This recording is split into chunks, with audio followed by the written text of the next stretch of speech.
선거관리위원회의 자녀 특혜 채용 비리 그 실태를 어제 이 시간에 상세히 전해드렸는데요. 그 파장이 일파만파 퍼지고 있습니다. 선관위 직원들이 자신의 자녀를 선관위에 채용하기 위해서 없는 자리를 만들고 점수 조작까지 조직적으로 한 정황 감사원 감사 결과로 드러났는데요.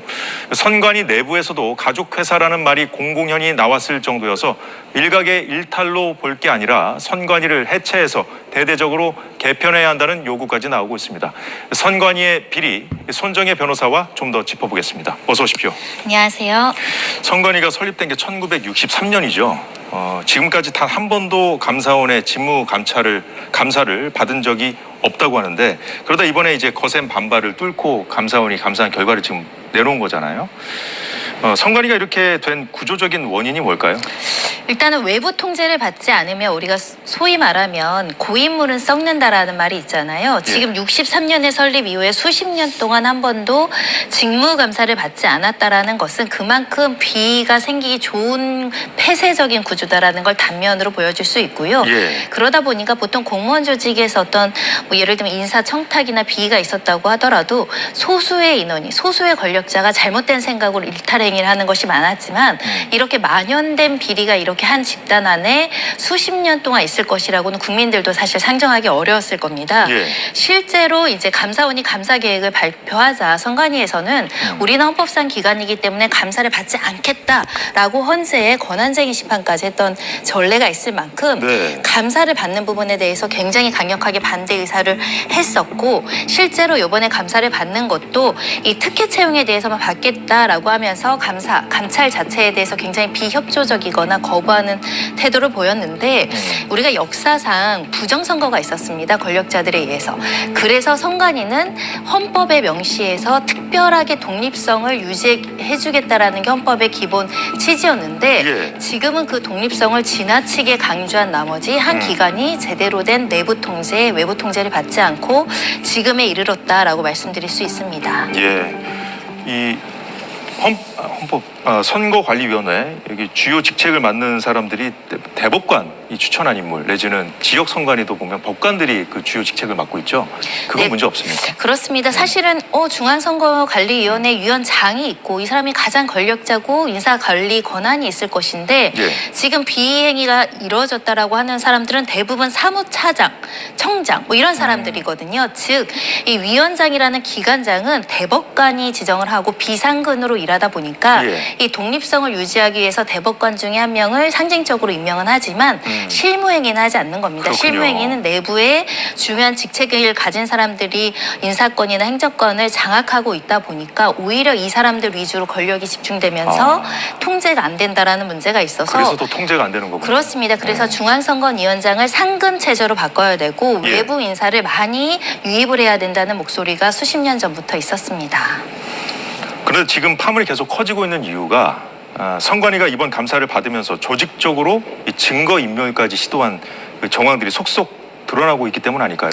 그렇습니다. 일단 서류 조작, 그러니까 허위 공서 작성뿐만 아니라 문서를 변조하거나 심지어는 감사 방해로 볼 수 있는 행위들을 서슴지 않았기 때문에 문제가 되고 있는 것이고요. 특히 부정 채용이 드러날 것이 염려돼서 이 부분과 관련해서는 누락시키거나 제출을 아예 안 하거나 나아가서는 공무원이 사실 문서를 위조하거나 변조하는 건 굉장히 큰 일입니다. 공무원 조직에서는. 그것 자체만으로도 증거인멸죄, 이 공용 서류 무효죄가 성립할 수 있는 부분임에도 불구하고 이 실무 직원들이 업무 일지를 적극적으로 이제 증거인멸한 혐의들이 이제 발견되고 있는 상황이고요. 이에 검찰은 이 감사를 방해하는 혐의에 대해서도 수사를 진행하겠다라는 입장이고 나아가서는 지금 자료 제출을 아예 하지 않는 부분들도 있거든요. 그렇군요. 감사 방해죄라는 것도 있습니다. 이 부분도 적극적으로 검토하겠다라는 거고, 예를 들면 이런 행위가 있었습니다. 이제 경력직으로 채용하는데 친인척들 채용 비리가 문제가 되니까 그럼 인적 관계, 친인척 관계를 확인할 수 있는 자료를 달라라고 했더니 지역 선관위에서는 가족 관계, 얼굴 사진을 까맣게 지워서 제출하는 일까지 있었다고 하는데 어떻게 그럴 수가 있죠? 이게 과연 이제 감사원이라 예를 들면 선관위라는 조직이 우리 내부에 문제가 있다. 그럼 이걸 도려내고 반성하고 자성하고 개선하겠다. 그럼 적극적으로 이런 도려낼 곳을 찾아주는데 협조를 해야 되는데 오히려 서류를 내지 않고 조작하고 인멸하고 있다라는 게 국민들 입장에선 굉장히 실망스럽습니다. 사실 다른 피감기관들은 상상할 수도 없는 행태잖아요. 근데 이제 그렇습니다. 증거인멸을 위해서 대체 어떤 방법들이 동원이 됐길래 이 증거인멸, 감사 방해 혐의까지 적용해서 수사 의뢰를 했다는 겁니다. 그러니까 감사가 임박할 것은 이제 보도를 통해서도 나왔고 이제 감사 일정이 나오니까 일단 가장 쉬운 방법이 문서 파일을 변조하는 겁니다. 예를 들면 그 면접 평가표를 본인들이 원래는 이렇게 작성을 했는데 내용을 아예 수정해서 변조를 한다거나 아니면 파일 자체를 새로운 파일로 덮어버려서 그걸 지우는 형식으로 문서의 내용들을 이제 수정 변조를 했다라는 것인데 지우고 덮는다고 하더라도 포렌식을 하면 원본을 찾아낼 수 있습니다. 그런 과정 중에 이 업무상 잘못된 것을 차후에 이제 인위적으로 조작한 것이 발견이 됐고요. 나아가서는 각각의 이제 고위직들에게는 업무 핸드폰이라든가 노트북을 이제 지급을 하고 공무원이니까 당연히 이제 퇴임할 때는 반납을 해야 되거든요. 반납하고 집에 가야죠. 네, 근데 반납하지 않고 가져갔고 그래도 가져간 거라도 우리가 포렌식을 하려고 가서 가져왔더니 이미 이제 이것이 데이터가 모두 삭제된 형태였다라고 하고요. 이런 점들도 이제 법령을 적용해서 처벌할 수 있는지 지금 수사기관이 검토하고 있습니다. 반납해야 할 기기까지 집에 가져가서 거기서 증거인멸을 했다는 거군요. 엄격하게는 이거는 공용 물품이니까 국가 소유를 반환하지 않는 횡령죄에도 해당할 수 있습니다. 저 김세환 전 사무총장이 그 아들이 세자로 불렸던 바로 그 사례죠? 그렇습니다. 세자라고 불릴 정도로 절대적인 권력이 있었던 상황에서 이 아들이 지원을 했는데 면접 점수를 거의 100점과 가까이 또 그 면접위원들도 모두 다 측근들을 세웠다고 한다면 대한민국 어느 국민이라도 공정한 채용은 아니었다라고 이야기할 수 있습니다. 박찬진 전 사무총장의 딸도 채용 비리 혐의가 제기됐는데 전남 선관위 이 박 전 사무총장의 딸을 채용했던 전남 선관위 면접위원이었던 직원이 채용 관련 내용을 아예 삭제했다가 적발됐다고요? 사실 이게 굉장히 좀 어처구니가 없는데요. 외부 면접위원들에게 점수란을 이제 외부 평가위원들이 써야 되잖아요. 이걸 비워둔 평가표를 받으라라고 특혜 채용을 하기 위한 그 문서를 만들었다는 겁니다. 면접위원을 불러놓고 점수를 매기지 못하게 하고 본인들이 이 점수를 이제 조정을 했다라고 볼 수밖에 없는데 이 내용 자체도 변조했다가 적발됐다라는 것인데요. 특히 이 전남 선관위 직원들이 다른 내용을 입력해서 덮어 씌우는 방식으로 내용을 수정하려다가 이제 적발이 된 것인데 모두 다 이제 업무용 PC를 포렌식하면서 이제 발견된 내용이고 만약에 이번에 이런 감사가 없었다고 한다면 아무도 모르게 지나갈 수 있는 사안이었지만 적발이 됐습니다. 무기한으로 보관해야 되는 의무가 있는 그런 서류들이 있다고 들었거든요. 이런 것도 삭제한 정황이 있었다고요? 그러니까 공무원 조직은 몇 년간 또는 언제까지 이제 보관할 수 있는 의무가 부여된 서류들이 있는데 감사에 임박하고 감사가 받을 것이 염려되자 한마디로 말하면 이 부정부패 비리나 규정에 위반된 서류들은 모두 이제 파쇄하려다가 이제 적발된 전례도 있는 것인데요. 특히 이제 감찰 과정에서 어떤 점이 확인됐냐면 면접위원들에게 이 문제된 신전위원 자녀의 가족 관계를 삭제한 인사기록 카드를 제공했다 이렇게 거짓으로 진술했지만 이게 사실은 거짓인 것이 확인이 됐고요.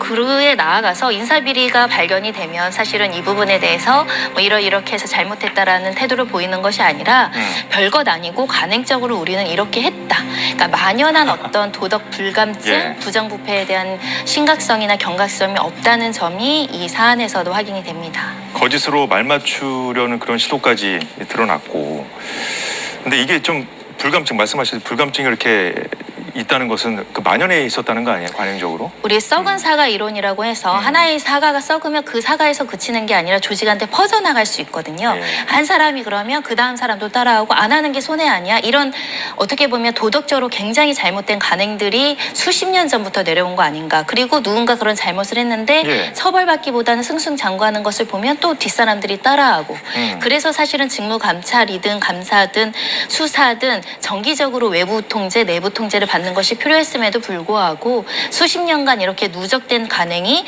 마치 이것은 별거 아니고 할 수 있는 것처럼 우리의 재량인 것처럼 좀 어떻게 보면 고위직들의 어떤 그 어떻게 우월의식, 잘못된 편견과 의식들이 지금의 불법과 비리를 낳았다라고 보입니다.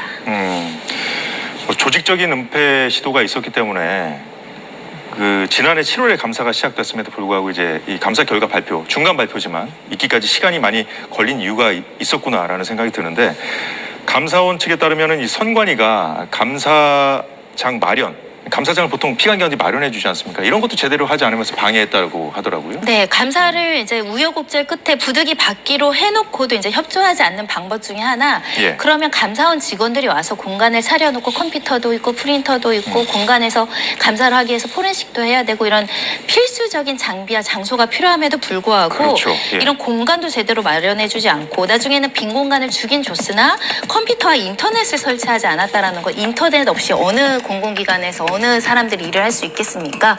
감사를 성실하게 받기보다는 어떻게든 시간을 끌려고 했던 것이 아닌가라고 이제 보는 것이고요. 네. 그래서 50명이나 이제 감사를 나갔는데 항의해도 안 되니까 개인 컴퓨터로 일을 한다거나 프린터도 한 대만 겨우 설치해서 일을 해서 사실은 컴퓨터 포렌식을 하는데도 협의까지 3주 가까이 진행됐다는 겁니다. 그렇군요. 그만큼 시간도 낭비되어 있을 뿐만 아니라 이 국민들 입장에서는 그동안의 잘못을 인정하고 예. 앞으로는 어떻게 보면 개선하겠다라는 믿음이 있어야 되는데 이 감사장 설치를 비협조한 부분도 우리가 어떻게 이걸 바라봐야 될지 예. 읽히는 것 같습니다. 이렇게 말씀해 주신 대로 이렇게 선관위가 조직적으로 은폐 시도를 했고 또 협조도 이렇게 안 해주고 해서 감사원 직원들이 이렇게 뒤져봐도 별게 나오지 않겠구나라고 생각을 했는데 막상 감사를 했더니 너무 많은 것들이 나와서 더 놀랐다는 거 아니에요? 그러니까 감사원 직원들이 이런 표현을 쓸 줄 몰랐는데요. 이런 기간은 나도 처음 본다라고 할 수 있을 정도로 만연한 비리가 있었고 너무 명확한 비리를 마치 재량인 듯 관행인 듯 그대로 버젓이하고 있었다는 것에 놀랐다는 것이거든요. 예. 우리 보라고 남겨둔 건가 싶었을 정도로 채용 비리 증거들이 그대로 있었다. 그만큼 잘못이라는 생각조차 없었던 것이다. 이런 평가도 나오고 있는 것인데 실제로 27명은 수사 의뢰가 됐습니다. 네. 그리고 지금 보도에 따라서는 좀 다르지만 최소 800에서 1000건 가까이 법령을 위반하거나 비행위들이 지금 확인되고 있다는 것은 뭐 10년 동안의 어떤 결과물을 뒤져서 한 것이라고 하지만 동일 기간에서 너무 많은 방대한 양이거든요. 앞으로 정말 철저하게 예방할 수 있는 방지책 마련해야 될 것 같습니다. 근데 이제 선관위가 채용 비리로 이제 이번에 이제 비판을 받고 있습니다만 2022년 대선 때 투표소 운영을 좀 부실하게 했다는 논란이 제기되면서 그때도 감사를 받았어요. 그때도 관련 자료를 은폐, 또 조직적으로 방해한 것으로 알려져서 비판받지 않았습니까? 그러니까 인사 채용 문제만 있을 뿐만 아니라 부실한 선거 관리 업무도 오랫동안 지적이 되어 와 있었고 또 예. 이번에 감사원에서 감사한 내용 중에는 방만하게 운영해서 휴가라든가 뭐 재직 중에 로스쿨을 다닌다든가 이런 것들도 제대로 적발되지 않은 내용들이 있어서 예. 총체적으로 왜 이런 일이 발생했는지 왜 이렇게 대규모의 문제가 생겼는지에 대한 자성도 필요할 것이고 내부인들에 의해서 이제 문제를 해결하기에는 이제 선을 건넜다. 예. 제도적으로 좀 통제할 수 있는 방안들을 마련할 시점입니다. 예. 다른 것도 아니고 선거를 관리하는 기관이기 때문에 이번 사태 이후에 어떤 변화가 있을지 국민들이 예의주시하실 겁니다. 예, 지금까지 손정혜 변호사였습니다. 수고 많으셨습니다.